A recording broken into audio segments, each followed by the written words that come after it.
Music today. We have wonderful musicians. You've all heard of Two Guys in a Truck?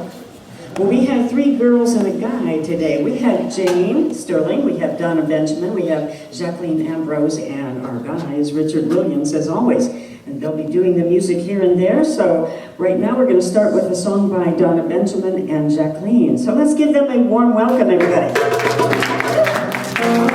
Okay, opportunity to get into our bodies and wake ourselves up on this beautiful Sunday morning. Here we go. Mother, I feel you under my feet. Mother, I hear your heartbeat. Mother, I feel you under my feet. Mother, I hear your heartbeat. Hey, hey, hey, hey, hey, hey, oh, sing along. Hey, hey, hey, hey, hey, hey, oh. Hey, hey, hey, hey, hey, hey, oh. Hey, hey, hey, hey, hey, oh. Mother, I hear you in the river's song. Eternal waters flowing on and on. Mother, I hear you in the river's song. Eternal waters flowing on and on. Hey, hey, hey, hey, hey, hey, oh. Hey, hey, hey, hey, hey, oh. Hey, hey, hey, hey, hey, oh. Hey, hey, hey, hey, oh. Father, I see you when the eagle flies. Flight of the Spirit's gonna take us higher. Father, I see you when the eagle flies. Flight of the Spirit's gonna take us higher. Sing it out. Hey, hey, hey, hey, hey, hey, oh. Hey, hey, hey, hey, hey, oh. Hey, hey, hey, hey, hey, oh. Hey, hey, hey, hey, oh. Mother, I feel you under my feet. Mother, I hear your heartbeat. Mother, I feel you under my feet. Sing it. Mother, I hear your heartbeat. Mother, I feel you under my feet. Mother, I feel your heartbeat. Mother, I feel you under my feet. Mother, I hear your heartbeat. One more time. Mother, I feel you under my feet. Mother, I hear your heartbeat. Hey, hey, hey, hey, hey, hey, oh. Hey, hey, hey, hey, hey, oh. Hey, hey, hey, hey, hey, oh. Hey, hey, hey, hey, oh. One more time. Hey, hey, hey, hey, hey, oh. Hey, hey, hey, hey, oh. Hey, hey, hey, hey, oh. Hey, hey, hey,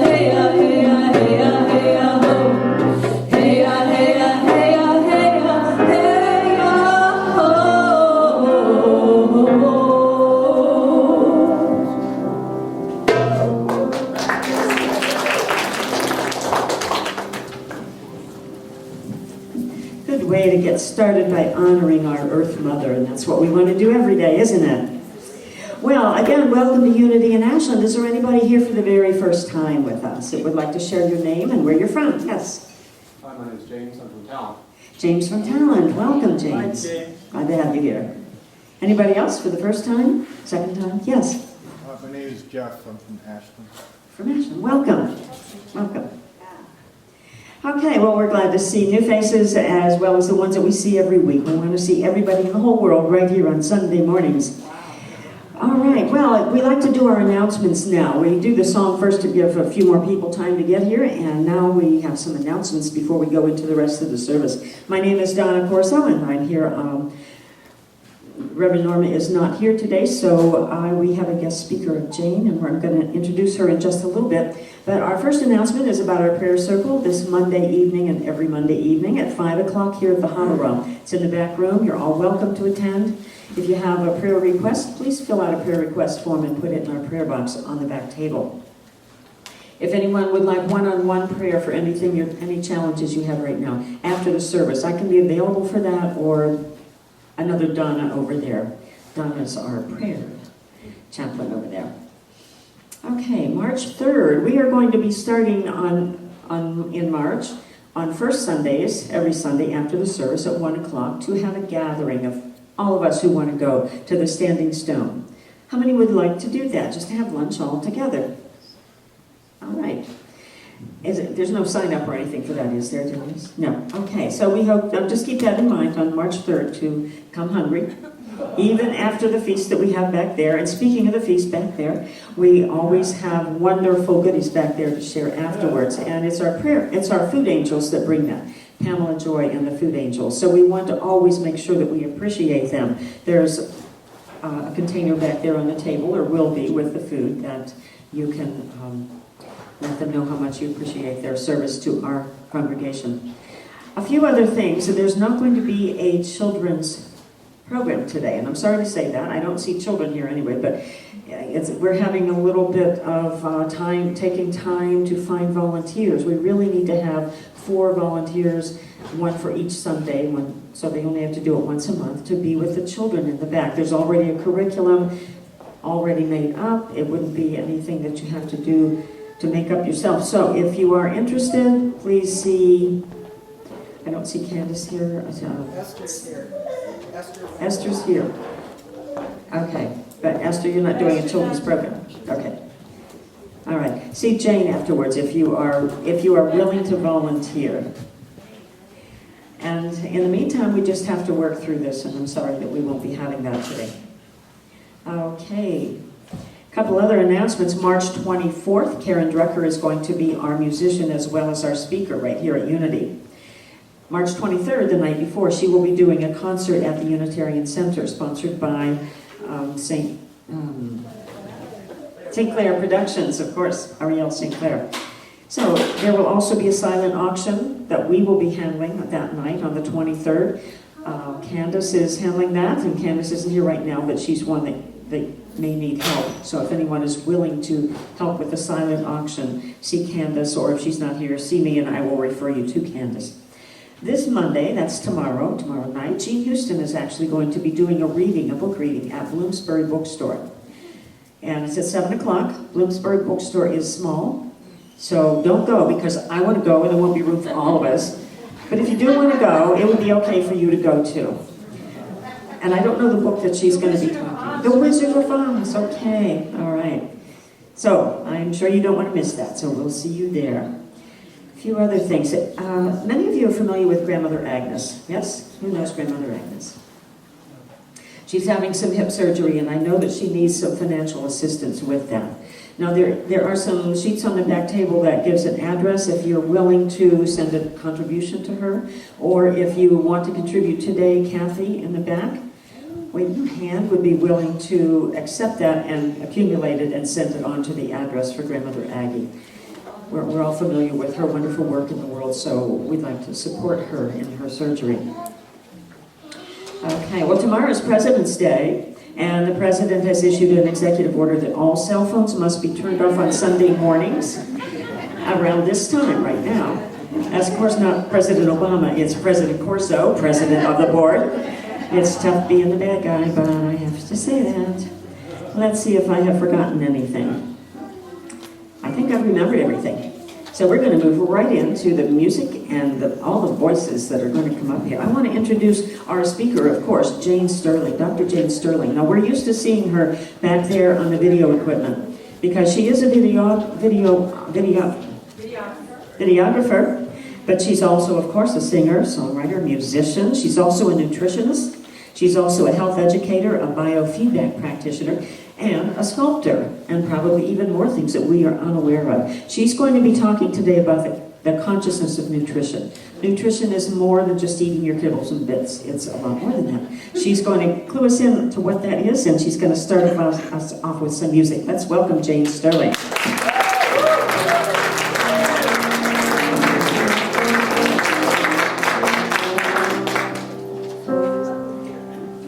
Okay, so I chose this song, Way Over Yonder, because I think we're all trying to get somewhere, nutritionally, maybe emotionally, maybe spiritually.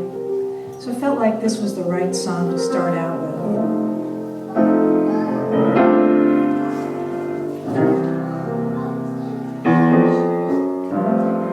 Way over yonder is a place that I know, where I can find a shelter from a hunger and a cold, and the sweet taste in a good life is so easily found. Way over yonder, that's where I'm bound. I know when I get there, the first thing I'll see is the sunshine and golden, shining right down on me. Then my trouble's gonna lose me, worry leave me behind, and I'll stand up proudly in true peace of mind, talking about a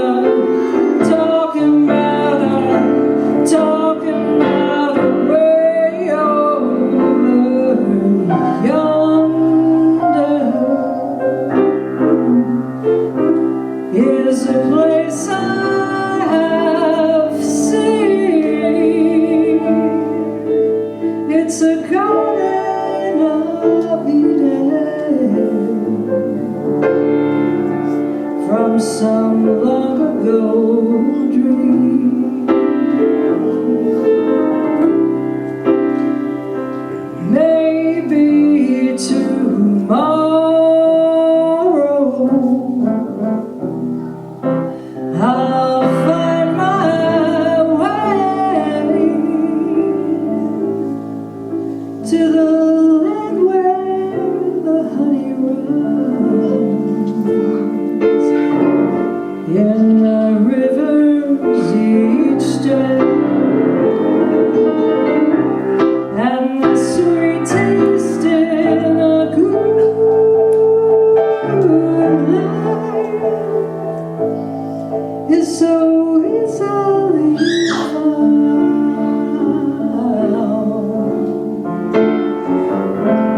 Way over yonder,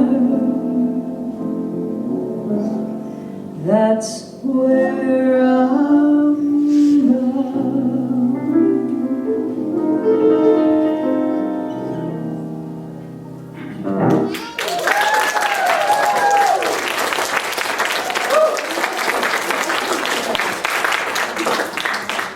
So, is this on? Do I have this on? No. Is it my side or your side? My side. Okay. First, let me say that I spoke to Norma today from Mexico, and she sends her love. She's enjoying the writing conference, and she wanted to just let you know that she's thinking of all of you. So I jumped into doing this.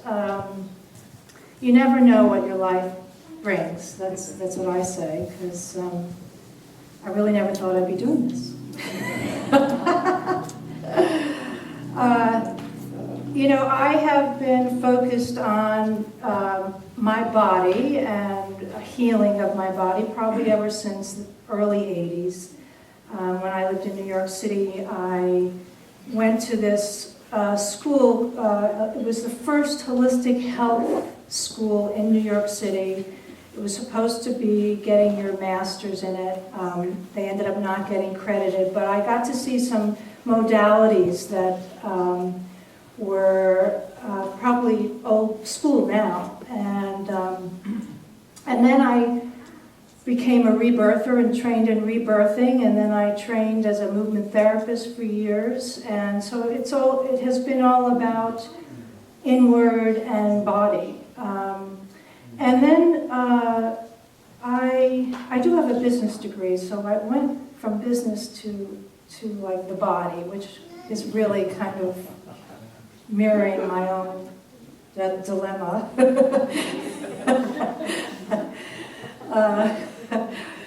So I went, and my dissertation actually was on the HPA axis, the dysregulation of the HPA axis. Does anyone know what that is? Good, oh, that's good. And how many people would like some of the science of stress today? Ah, okay, good. Well, I actually, let me just say that my father, who is 92 now, has been taking supplements for probably 25 years. And he had a heart scare when he was in his early 70s. He became a vegan. And then he started taking amino acids, and I actually just came back from visiting him. And I actually told him to stop taking his amino acids first thing in the morning because he was getting indigestion. And it was very hard for him to let go of his regimen. I'm going to be talking about nutrition. I just want to first tell you what my theory is about nutrition. I don't know what to believe.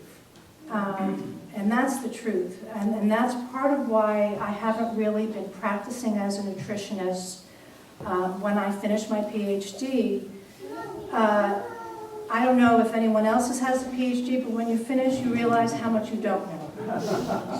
And then all the contradictions that go on year after year. One thing it's saying this is good, and then another year it's saying this is not good for you.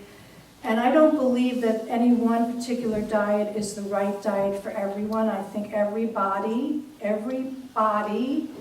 is different. And I can't absolutely know what's right for you.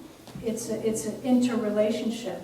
And so I'm standing here telling you that I'm not a perfectionist. I certainly sometimes don't know the word moderation. And I envy and I do envy the people that, you know, I have seen that there are people that can go on a diet, can go on a plan, and they just start and they are in it. And I just envy those kind of people. Because it has been always challenging for me to stick to something, and I do brush my teeth every day.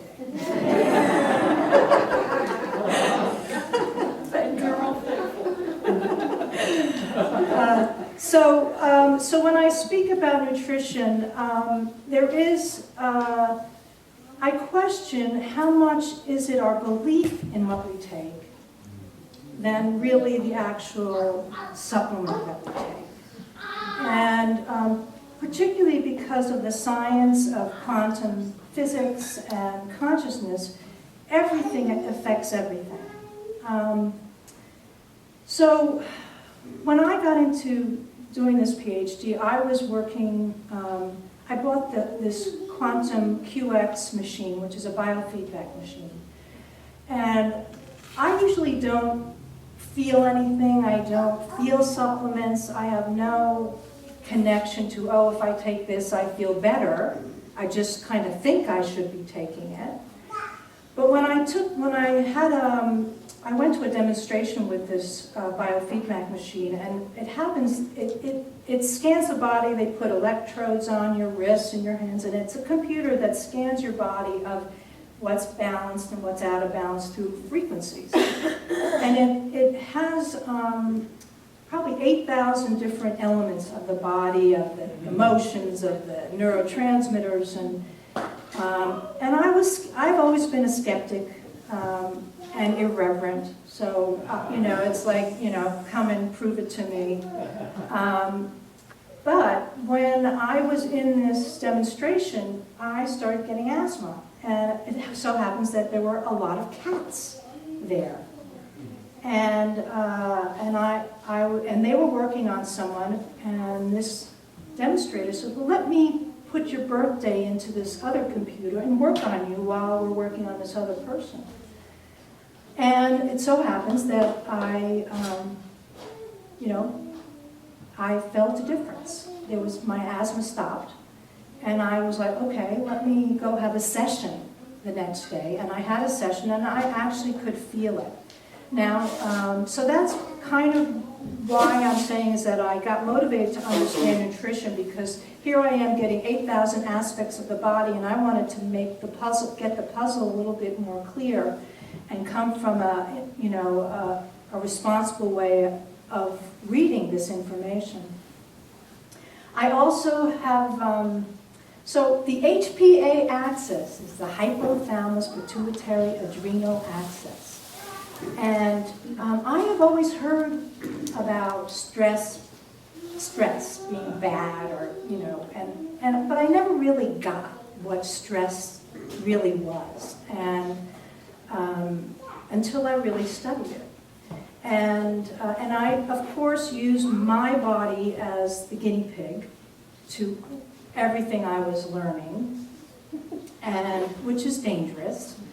And that's also part of the reason why I didn't want to practice for a while, and I became more of an artist to get away from my mind and all my fears of what I was getting. But I really pieced together some places in me that were around stress. And so the hypothalamus pituitary adrenal axis, most of the time when a nutritionist works with you around stress, they deal with the adrenals. And there are herbs, there are adaptogens that work with it. They might give you a glandular and give you licorice and various B complex and vitamin C and work on that level. But really, that's only one part, because it impacts the brain. The brain and the endocrine system are connected. So when I first thought I was going to do a dissertation on addiction, only because that's close to my heart. Unfortunately,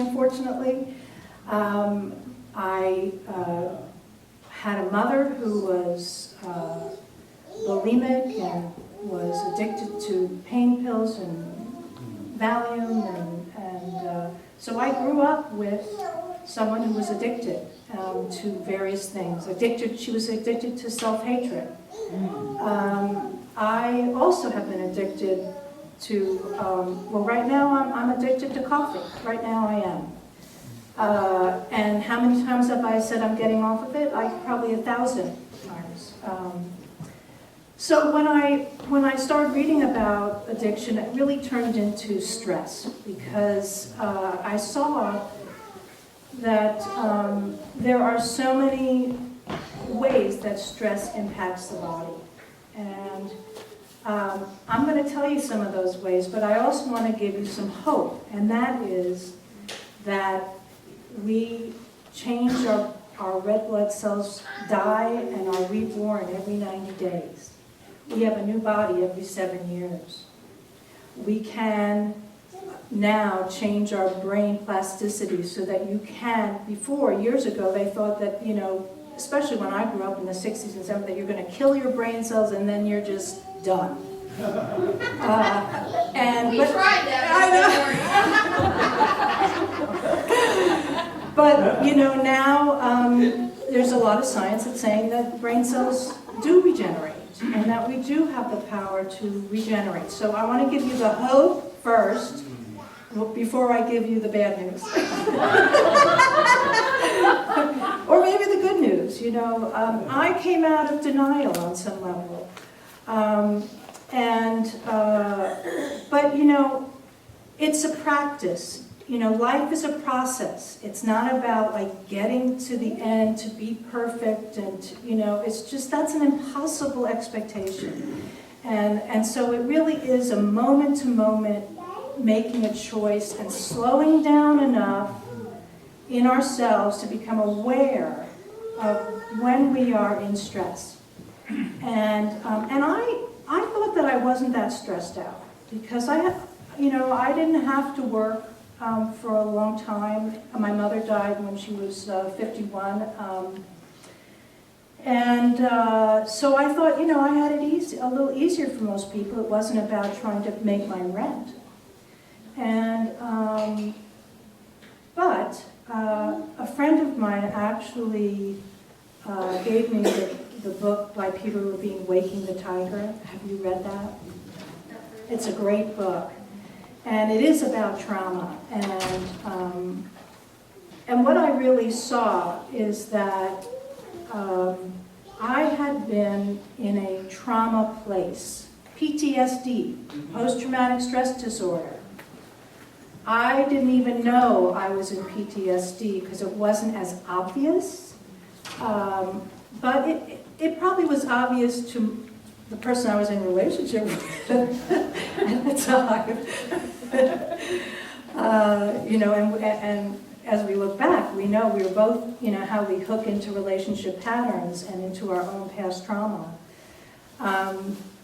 But what I noticed is that my way of communicating was either, and this is pretty common for me to really see this aspect of myself, is being very emotional or very contained. And I had held in all my anger growing up. I didn't express my feelings. And that aspect actually, I believe, and who knows if it's true, impacted this body of holding in. And, you know, and I've had my good friends say, you know, you really need to connect into your anger. You know, and like, inside's like, shut up, you know. But, you know, over the years, I've really seen how many times, how many impulses do I have an anger response but hold it in, you know, and then go on as if nothing's happened, or try to seem like nothing's happened but something has, the contraction in my body. So the hypothalamus pituitary adrenal axis is, the hypothalamus and the pituitary are connected and they trigger each other with hormones and neurotransmitters to connect with adrenals. Now, the adrenals, when you are in stress, it is the fight or flight response. So what that is that the body is preparing for a fight or to get the heck out. Okay, and so your blood pressure raises, your glucose raises, the cortisol gets, the hormone cortisol is raised, your breathing increases, all your blood flow to your digestion leaves, and it goes to the outer extremities, ready to run. And so it actually impacts the hypothalamus and even your brain. So, you know, even to think logical and cause and effect is not possible. So, so what I saw was that I had been waking up in the middle of the night for years, having fast heart rate. And so I had tested my adrenals through cortisol saliva testing 4 times through the day. And I saw that my cortisol was very, very high. And I did this for quite a number of months, every 4 or 5 months, to see if it had changed, and it had not. And so my body was locked into this fight or flight pattern. Now, cortisol is, it breaks down the body over time. And it causes inflammation in the body. It causes the intestinal membranes to get thinner so that many people get leaky gut. Some of you know what that is. That's when your integrity of your intestines get very thin, and so all the things that you're chewing and toxins kind of go right back into your body again. And so then your whole body is dealing with an overload of toxins, and then your immune system gets overloaded. And so it becomes this cycle of your body trying to compensate for this stress. It affects your, in terms of your, if you're having high cortisol, then all your neurotransmitters that are trying to calm it down, like your GABA and your serotonin, are getting overproduced, and then eventually you're not producing it. So then you're in a swing of anxiety and not being able to get out of it.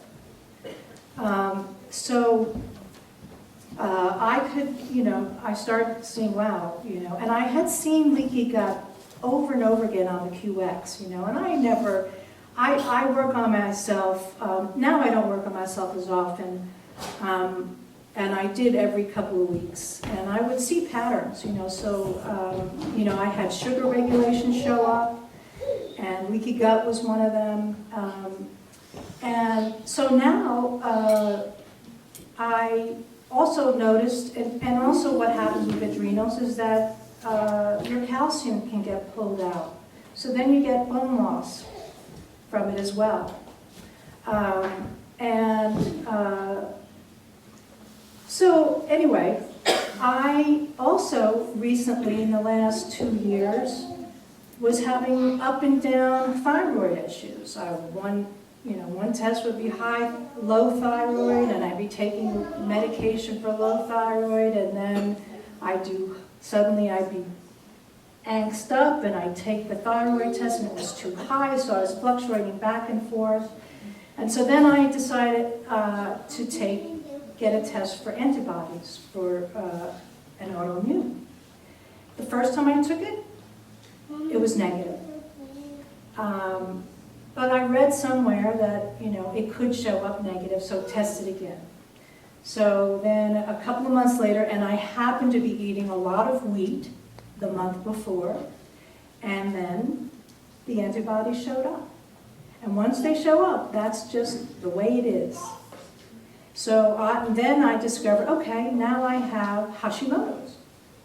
And that all makes sense to me, all because of this pattern of my DNA as well, because when you really look at the regulation of stress, it is also passes over from the mother. There is genetic evidence that if they're in stress, that the baby is also being affected by that stress. And so I know my mother was 26 when she had twins, I'm a twin, and 4 children, 26 and having 4 children, plus her own self-hatred and her own stuff. So there's plenty of reasons to see that stress actually really impacts the body. And it was a wake-up call for me. And now, so what do I do about it? And I'll talk about nutrition. I believe that it isn't just about taking supplements. I think that there are so many different bodies, and some people absorb them, some people don't. There are different qualities of vitamins. I don't recommend getting Costco vitamins, just my opinion. So for me, I see that what is toxic is our thoughts. And I have been looking at and experiencing my own toxic thinking and shame. You know, shame is very hard to get out of once you land in it. I got to experience that just last week, really. And it was, I was shaming the shame. It was like layer upon layer. And I could feel just like the toxicity of it. And so my feeling is that we need to slow down enough in ourselves to really look at ourselves and embrace ourselves. It took me, I'd say 10 days to get out of the shame, and that was only because I was on a plane away from my father. I love being with my father, but to have to contain how I was feeling, to show up, to be present, it was very hard for me. And I ended up realizing that I just need to make the shame okay. It's like, okay, shame's here. And make it okay instead of trying to change everything. Now here I sang this way over yonder somewhere we're going to find this place. Well, no, that's not really true. It's not true. It's right here, right now. And it's only our minds that take us away to the truth of who we are. And, I did a lot of volunteer work for Gandhi for about 7 years. And I'm grateful that I got involved, and I'm not involved anymore. But the main teaching is to just meet what's here and to see what's not your body, what's not your thoughts, what you're beyond that. You are more than that. You're not even definable. You're not. We're not. And so, I have struggled with spiritual practice. I'm going to just, even coming to church, even calling it a church is a challenge. But what I have trouble with spiritual practice is that I think that some people use it to get away from themselves in a way that is not serving them. And so it really is a fine line between when do you, stay with what's here, and when do you go to some nice thought or spiritual practice to get to the truth of who you are. And I really, I don't really have an answer to that in terms of when. I think for me it's, you got to feel what you feel when you're feeling it. And if it's not possible to do it in the environment that you're in, then go and bring some consciousness somewhere else to just let yourself feel what's there. I have not done that for a long time, so I'm in an extreme place of seeing that I've either like it bubbles up and I can't control it, to being contained. So I don't know a middle ground right now. And but I'm willing to discover a new way to be. And thought activates all the neurotransmitters. It is a very scientific thing. And yes, we could give you some amino acids to help with depression and anxiety. Whether it'll work or not, maybe. I don't know. I feel like to come to me as a doctor in nutrition is you're going to get a whole package. I can't just deal with, you coming to me for help. I didn't want to have that pressure. I wanted the person to take responsibility for their own health and their own body. And I see so many people that put so much weight into their doctor's words. I see my father, and even my brothers, religious about taking their medications, and granted, they are valuable.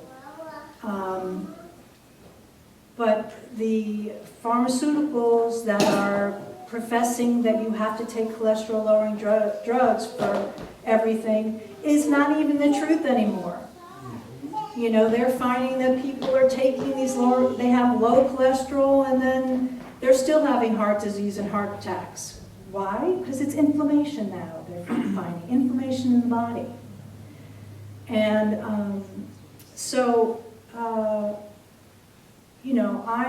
I'm resisting taking medication. I have a genetic high cholesterol, and I'm resisting taking that kind of medication. I actually have high blood sugar, and I thought losing some weight would help that.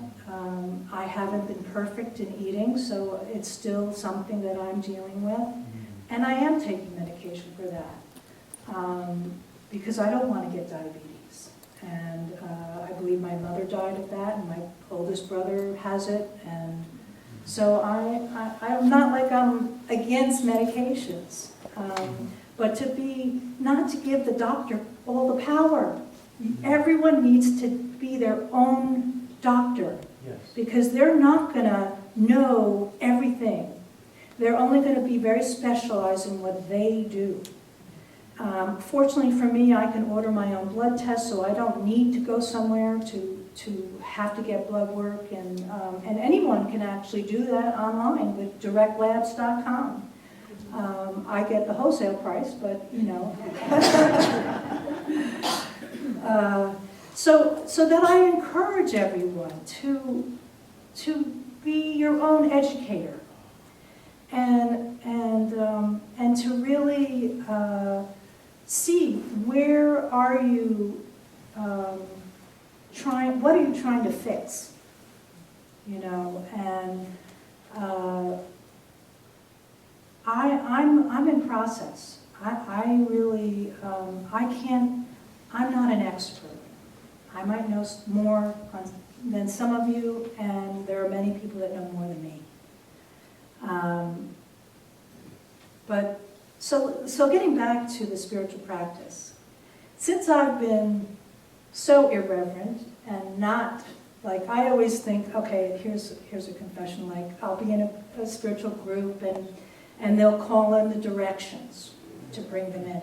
And in my mind, I'm thinking, they're already here. The spirits are already, you don't need to do anything, And so I had to look at my irreverence, okay.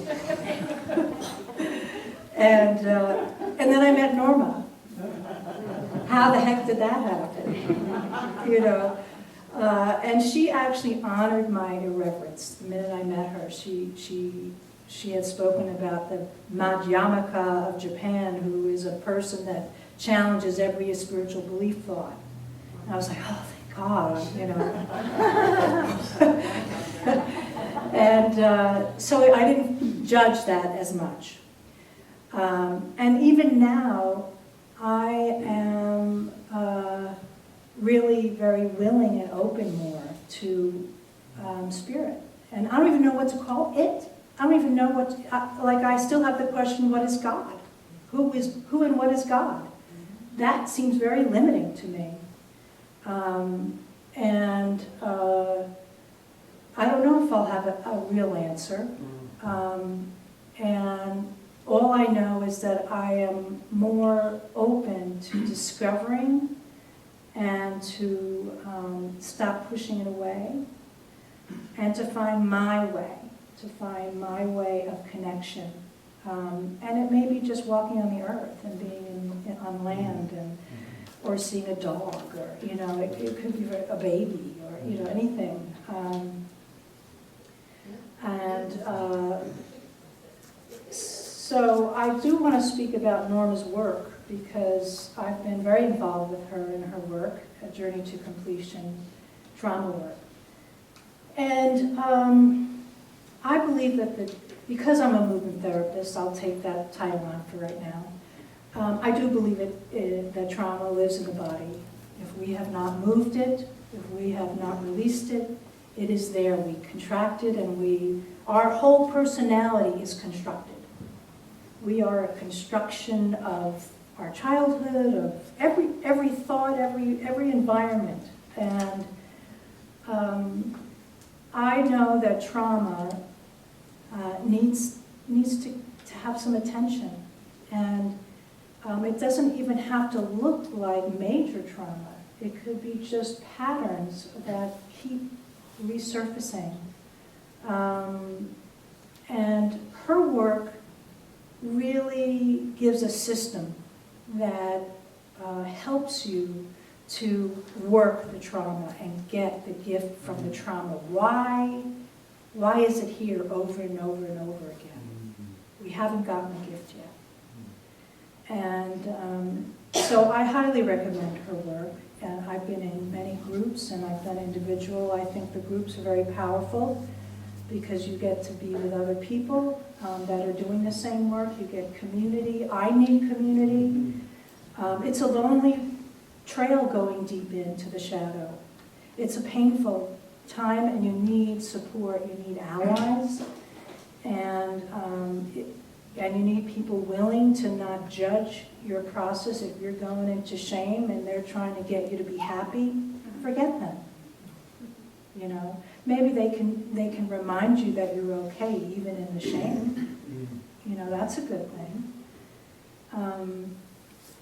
So PTSD is a really big thing, and I think that we all in some way have had it, whether it's just from being born, from being in a nice comfortable womb, to coming out into a very harsh reality of life, to very intense lives of trauma.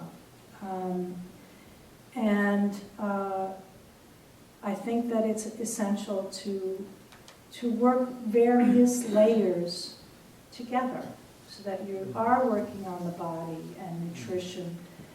But you know, even that, I really can't even say whether a B complex is going to be good for you or not. I might say that, you know, omega-3s are yes, that really seems a lot of research. Even vitamin D is really so much research on that. I think vitamin K is going to be the new vitamin D. And depending on whether you drink alcohol, do alternative drugs, or for me it's, you know, sugar and coffee. In the past it was pot, but you know, that seems to be okay. So for those that are addicted, I just want to, or having trouble to stop something, and you're beating yourself up day in and day out, you know, my pattern is, I'm going to stop tomorrow. Every night I have a self-talk about, you know, I'm not going to do it. And I get to that, no, I'm not going to do it. And then in the morning, I go into an automatic, I'm in my car and I drive to get coffee. I have to leave my body somehow in order to do that. And I have had, and I think what's important is to have an intent. So Norma really starts the groups with an intention, so that if you're trying to change something, or to, if you're going to go through an intense time, you have to have an intention to use as an anchor, to remember, to like, oh, my intention is to take care of my body. Oh, my intention is really, I want freedom. I want freedom, and not to be externally focused. I'm so externally focused for everything, wanting, longing, whether it shows up as shopping or eating or going to the co-op every day. I mean, there are so many little ways that that shows up. But the intent is what will hopefully knock you into a little, like, wake up. Now, here I am. I'm thinking I might start tomorrow, but I still have a little left decaf in my little house, So let me explain the addiction, because there really is a biochemical happening when we are eating sugar and why we want more. There really is something that happens when we eat a carbohydrate and suddenly we're saying, oh, I want another one, or the next day you want more. The body is basically getting a hit of dopamine, maybe some serotonin, and then because we've done this over and over again, it totally just drops. So you're getting a hit and then it gets low. You get a hit and then it gets low until you don't have a hit and then you're just low. Then you're stuck into depression, no motivation. Dopamine is a motivator. Serotonin, of course, is all about the SSRIs with antidepressants, and then you're caught in anxiety. So I want to just give everyone who's addicted to anything to release thinking it's you, blaming yourself, your personality, that you have failed, that you don't have the willpower. And if you can step outside and realize that this is actually a biochemical happening, then you can maybe become the witness a little bit more. And then you ultimately have to slow down to make a new choice, because the neural pathways of addiction are locked in. We have done it over and over and over again. And so the only way is that you have to make another choice. Just like one day at a time in AA, that's a real thing. It's 1 minute at a time, 1 second at a time. And that's where the intent comes. What is it that you intend? And to slow down and also feel. What is it that you're feeling by wanting something? What are you avoiding by wanting something?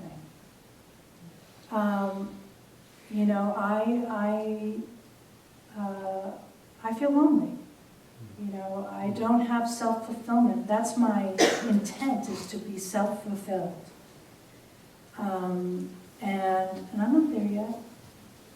And I'm certainly seeing progress. And but it's a process. There's no end nirvana of perfection. And if you think you're perfect, I don't trust you. If someone's really, really happy all the time, I don't trust them. I don't. Because life is everything. It's up and down, it's everything. And so, if we can have the grace to allow it and not judge it and trust it, have faith in everything that comes, as hard as everything is, and how challenging things can be, and vulnerable things can be, and stripping, and life is a journey. Yes. And if you have the intent to be whole, I think that's about accepting and allowing and bringing peace to your heart, bringing peace to our soul, and that will change the neural pathways. But you do have to, if you stop sugar, you'll go through withdrawals, but eventually you'll see that you won't be craving the sugar after you stop. Now, because I'm pre-diabetic, people say, well, what about fruit? And I'm like, no, fruit's sugar. Sorry, potatoes are sugar, rice is sugar, bread is sugar, you know. But I'm not expecting perfection, so can we actually just make choices as much consciously as we can and not be rigid? I don't believe in rigidity, because then you want to rebel. And we do. You know, and you know, I was on a gluten-free diet for a couple of years, and then suddenly, you know, I was in a deep emotional process, and I was craving all my nurturing food, which is bagels, lox, and cream cheese. And you know, and well, I think I had it, you know, 2 days ago. My intent is not to continue, and I'm trying every day to stop that gluten, you know, the gluten, because gluten activates the immune system. And if you're having any kind of autoimmune, you want to not be on gluten. And a lot of people don't know that. And a lot of, you'll probably hear that everything I say could be contradicted. So I can't even say what is true. And that's the dilemma of being a nutritionist for me, is, and I used to do live cell analysis. We bought a microscope and took people's blood. And over time, there was no consistency. And so I just couldn't do it. I couldn't get myself behind it. Maybe it was the way that I was drawing the blood, who the heck knows? But I'm not going to just pretend like I know when there was so much, you know, now they're saying that coffee's good for you. Boy, that was a problem. But you see, here's the thing. I know that it's not good for this body. And so, you know, if someone's in adrenal fatigue, which is, you know, where my hormone of cortisol was very high, well, now it's very, very low, which is adrenal fatigue. And coffee raises blood sugar. Sugar depletes magnesium. You know, I believe in CoQ10. If you're on any kind of, you know, lowering cholesterol, yes, take CoQ10. So, you know, there are things that I do believe in, and then there are things that I don't know. And so I don't, you know, I might think, you know, I've seen unhealthy vegans, I've seen unhealthy vegetarians, and I've seen unhealthy meat eaters. I do believe that we, you know, I do eat organic whenever possible to eliminate whatever, you know, toxins or antibiotics that are in our food. That's something I do kind of believe. But we're still breathing toxins, you know, there's just so much that you can do. And whether it's our thoughts, and our belief in it, that's also a possibility. You know, do you believe that this is helping you? Maybe. Maybe just the thought is going to help you. So, you know, I wish I could be behind one diet and say, you know, this is good for you. And ultimately, you know, if someone has big heart disease, you know, I would say try vegan.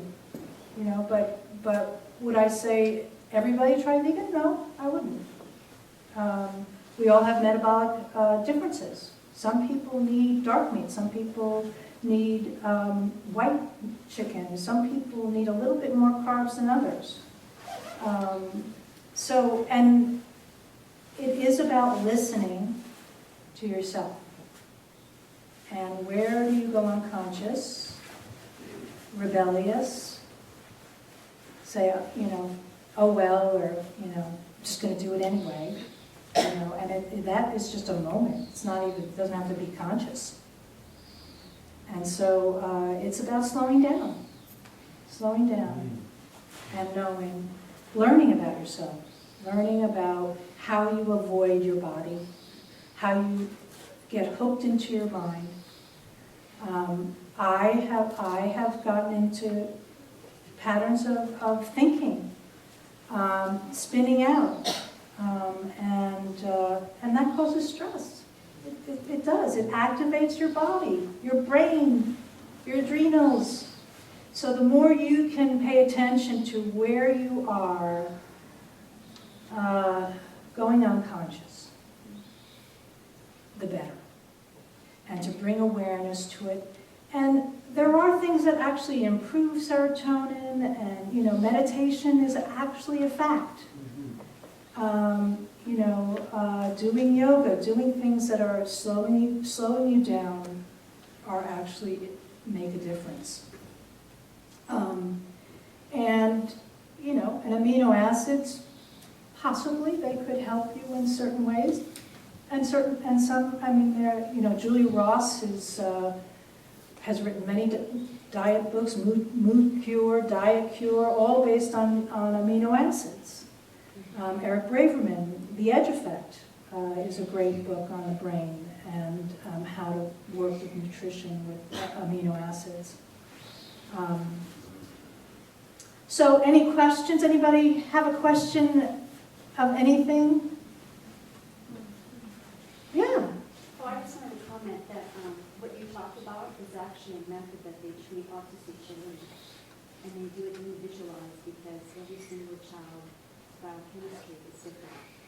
But the gut, the autoimmune system, and nervous system are interchangeably interact with each other, and different priorities take place at different times. So with your treatment, it may be the digestive system, and then it switched to the immune system, and then it switched to detoxing, and it goes back and forth. Yeah. And so they can't use that old AMA model of treatment to produce health and recovery and restore systems that are, that are overloaded.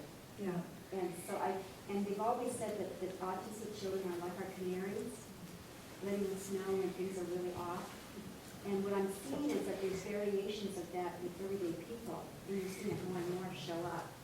And so I really think you're on the right track here. Yeah. Because I think individualized treatment is going to be the way to go, and it requires a person to actively be involved in the clinic. Yes, I really do believe that it's up to you to be involved. And I want to just bring up the gut. I didn't talk about that much. But, that is a very core place that affects the whole body. And to heal the gut, there are diets for that. There are cleanses and various other things. Aloe vera and L-glutamine. And if you have candida, anything that is around the gut, that is an important thing to get a focus on for everyone. And there are teachings that think that everything's about the gut. That's just one teaching. So I think that's what I have to say today. Yes? I have a question. That last book you said by Eric. The Edge Effect by Eric Braverman. And is that healing having to do with the brain and amino acids? Yes. Mm-hmm. The Edge Effect by Braverman. Braverman. Yes. Braverman, The Edge Effect. The Edge Effect. Yes. You also, in your talks, was saying that that's when you realized you had, Hashimoto's? yeah, what is that? Well, Hashimoto's is an autoimmune towards the thyroid. It's And what? so it's an autoimmune towards the thyroid. And do you know what an autoimmune disease is? It's when the body suddenly self-attacks a part of your body. And many people, I've done a lot of trainings with a company called Apex Energetics because they really work with the endocrine brain connection.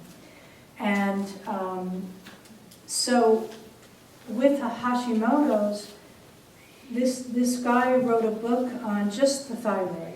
And he was actually saying that most people that have low thyroid are really autoimmune. They don't know it.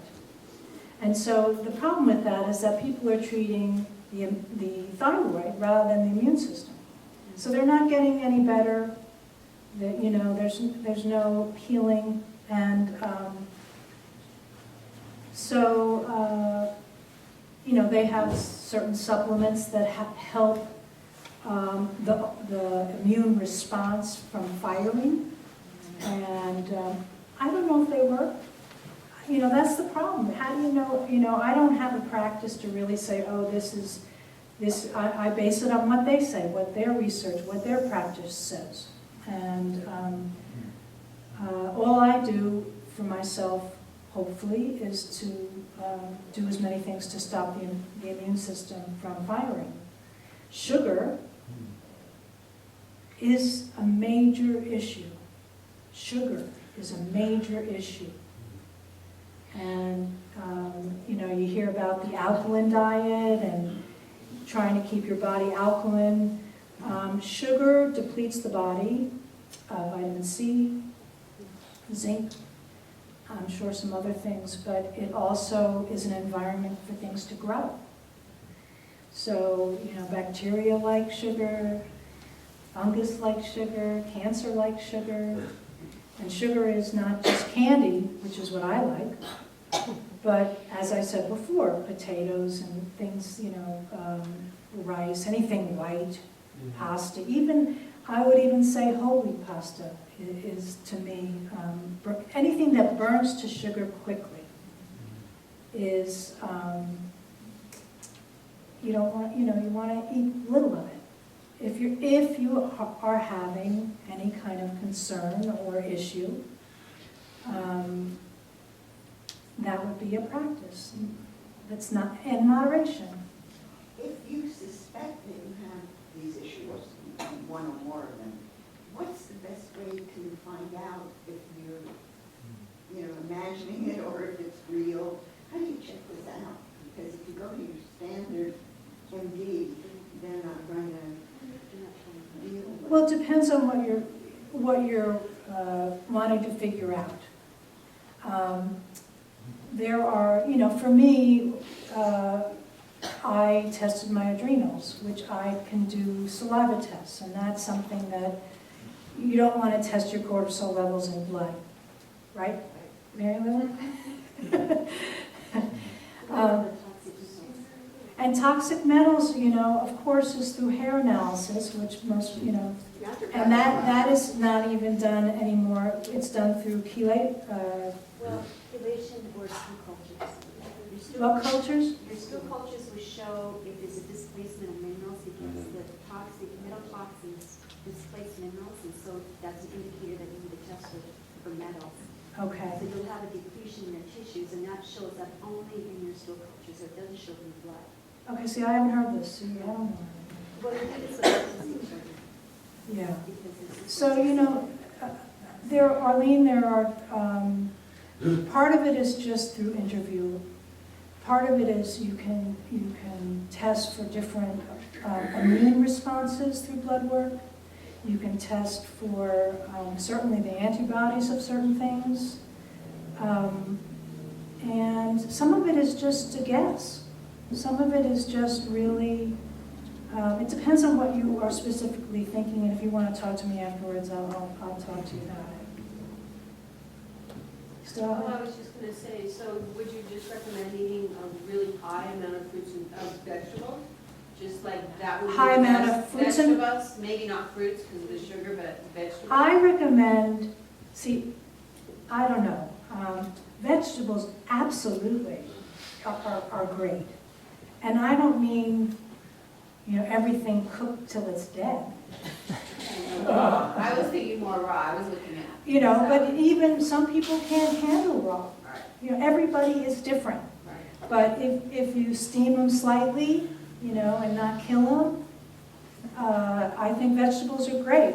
But, you know, right now, I'm not in the mood for a salad. You know, I'm not. I've been juicing. And juicing is okay as long as it depends on your blood sugar. If you're juicing a lot of carrots, that's not going to be good for you. Because you know that it's a high sugar content. So you want to, you know, do celery and things that are less sugar. Maybe one carrot, you know, a half a beet.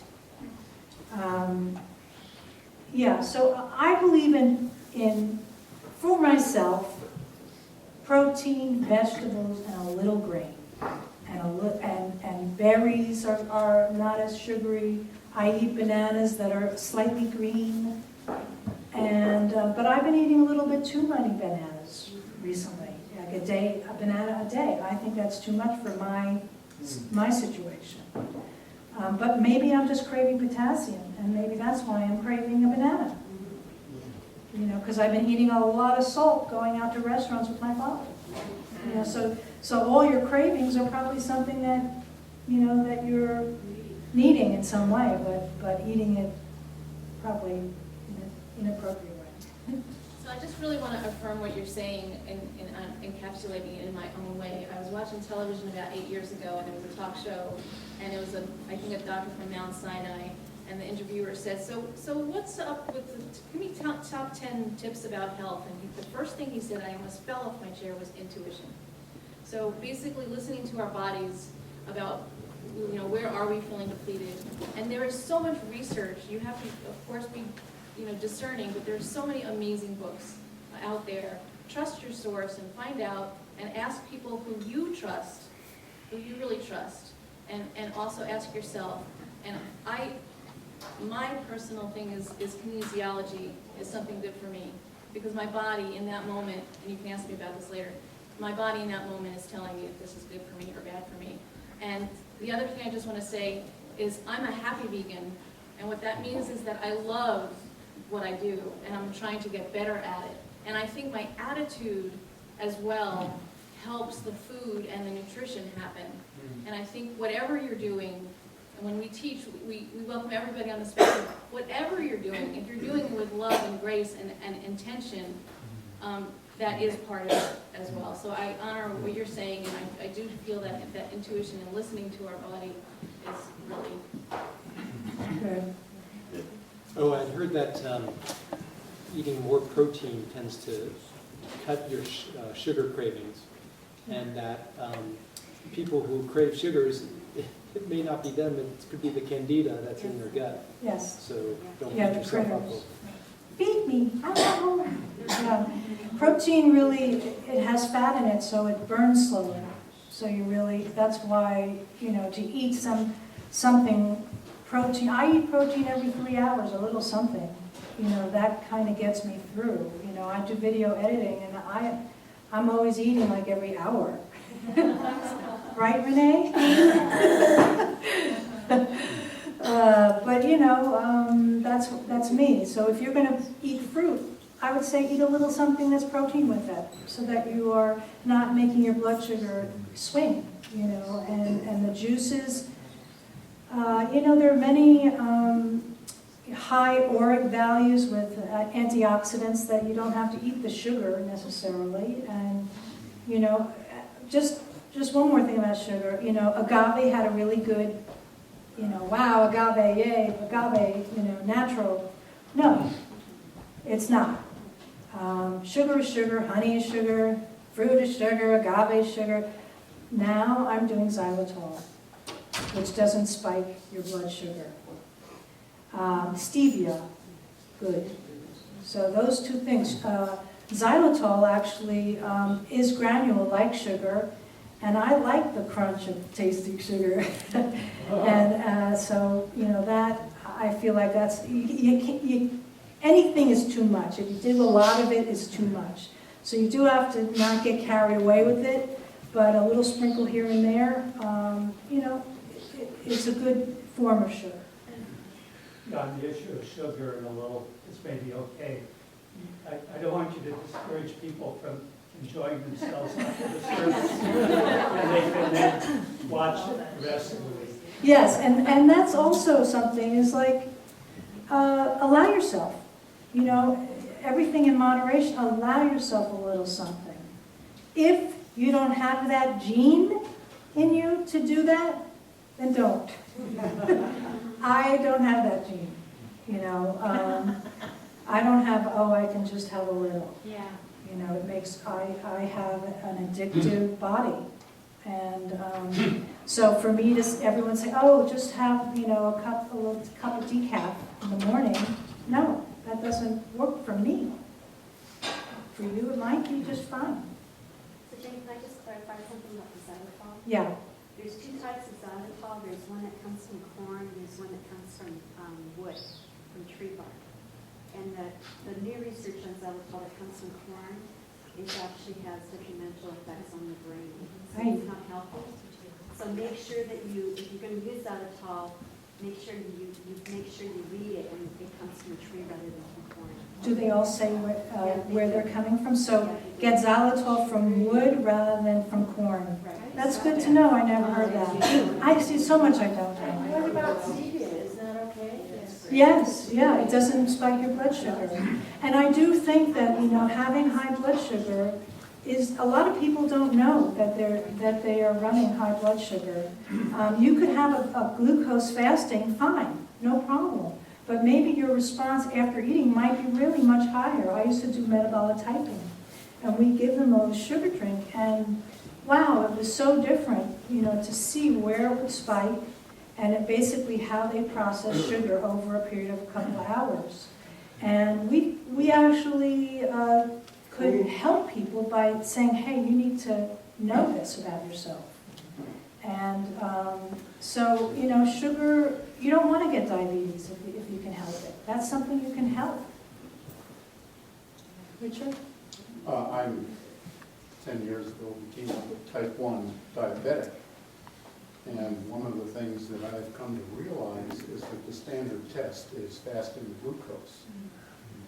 What you just said makes a lot of sense. What you really should get is, if you have any suspicions, is the glucose tolerance test, which looks at how your body responds to drinking this gloppy syrup for 3 hours. Because I can have almost a normal fasting glucose, and then I can hit 400. The standard is 85. So if you have any suspicions, don't trust your doctor. If he says, well, you're a little high. My doctor told me, oh, just cut back on the carbohydrates. Well, by then I was well into being a type 1 diabetic. And he never caught it. He went to another doctor and he said, look at you, you're a bag of bones, you're a type 1 diabetic. Never did any tests.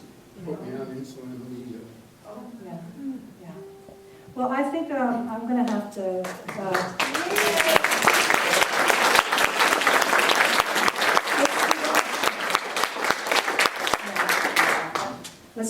Donna, go for it.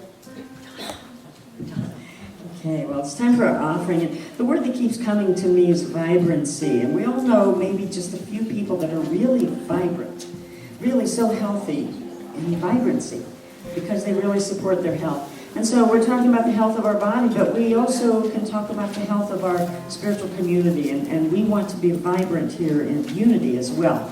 So we're going to hear some music as we do the collection, but I encourage you to be as generous as you can so that we can be vibrant.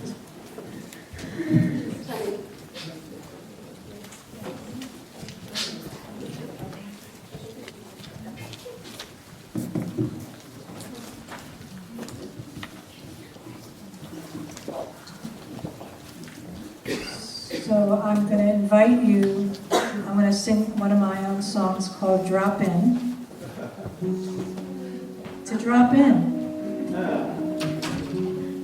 Drop into your body. Drop into your heart.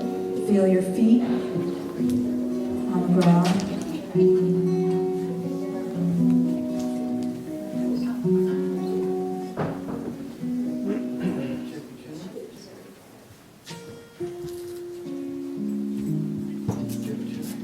I do. I've been on the wrong thread.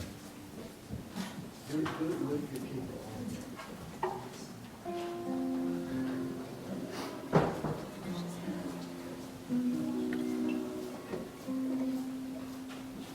Help. No, we moved it up. I'm right, you're wrong.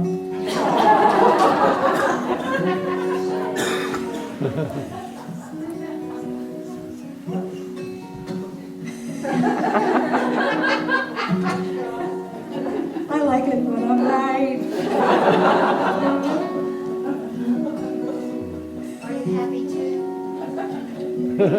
Every moment, every every second, every hour,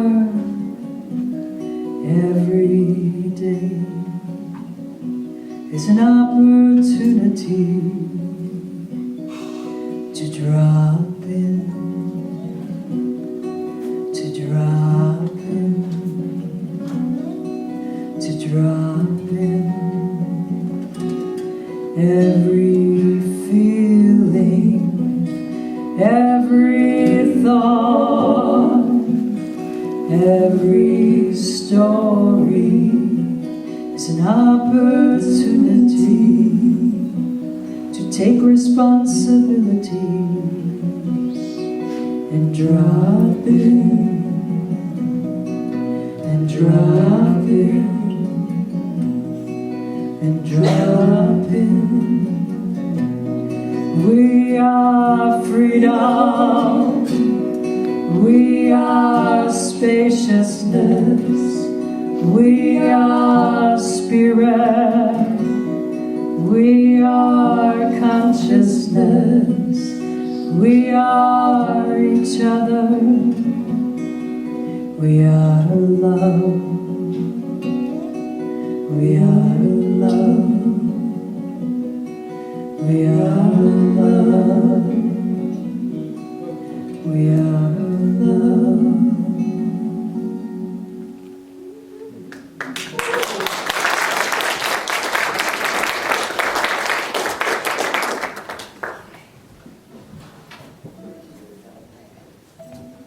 So we're going to bless our offering, so just facing, rubbing your hands together and sending energy here. And together we say, divine love, through me, blesses and multiplies all that I am, all that I have, all that I give, and all that I receive. Amen.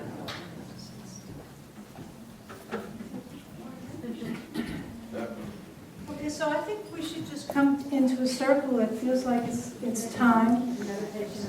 No, I'm not going to do it.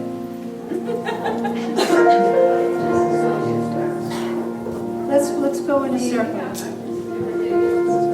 I'm always on time.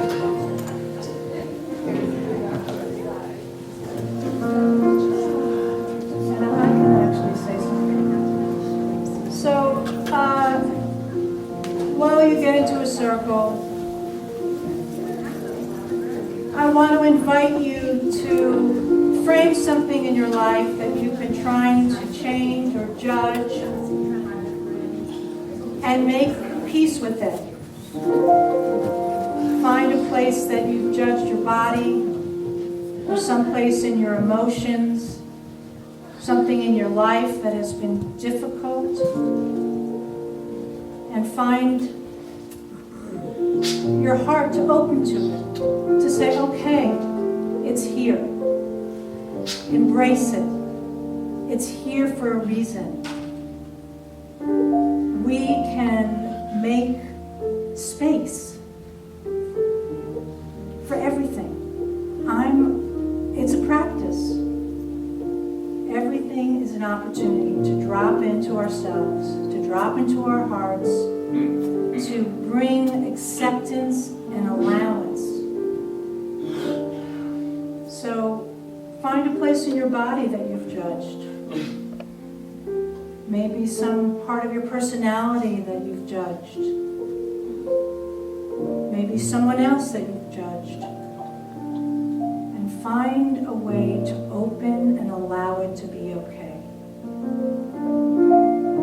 This is who you are. Everything. Everything is who you are. Every cellulite, every part of yourself is who you are. And at the same time, it's not who you are. You are beyond your body, you're beyond your thoughts and your feelings. That's the space to embrace everything